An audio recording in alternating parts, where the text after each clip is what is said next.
for Benoit, some people claim he was not on steroids at the time of those murders, but he was on testosterone, which I guess people don't classify as steroids anymore. From what I understand, if it's prescribed, they still allow testosterone replacement in WWE. But from your understanding, what was Benoit on as far as testosterone type drugs at the time of these murders?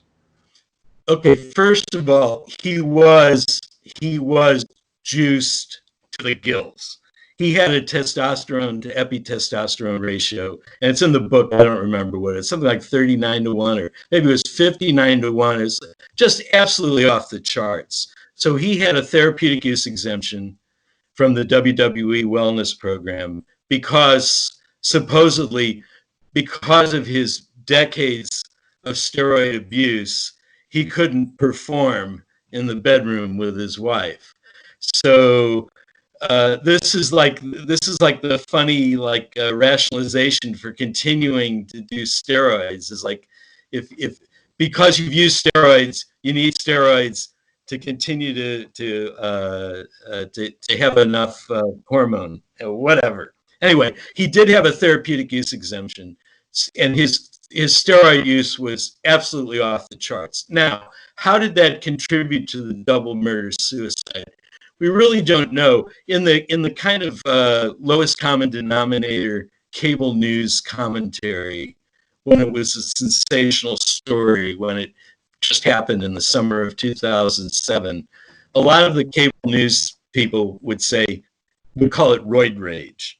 And the wrestling community understandably would say, that's not what roid rage is. I mean, roid rage isn't like killing 3 people. It's like a single like explosion of anger.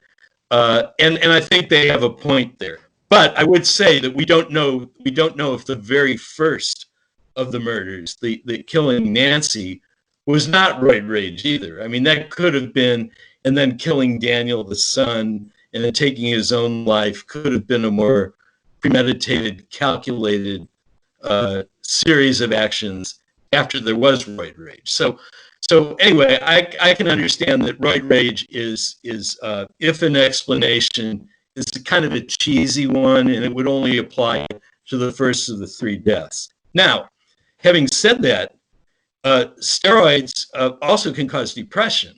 So even if we're not talking about roid rage here, it's possible that it was a crime caused in part by his steroid use.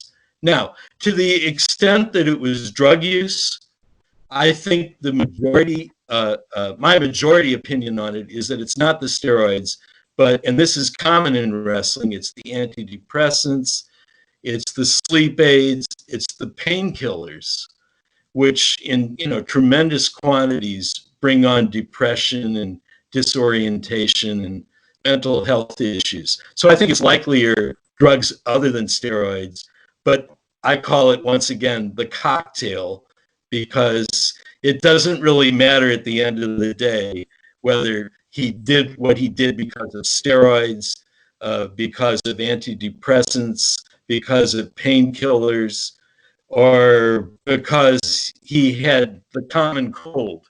They're all just as dead as they would have been otherwise.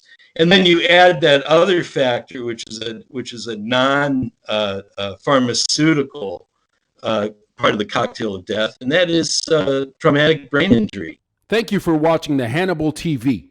Please like this video if you enjoyed it, and click the subscribe button to not miss any of our latest shoot interviews, match videos, or news updates.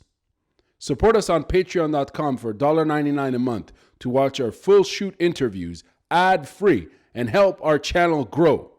Follow us on Twitter at the Hannibal TV for instant updates.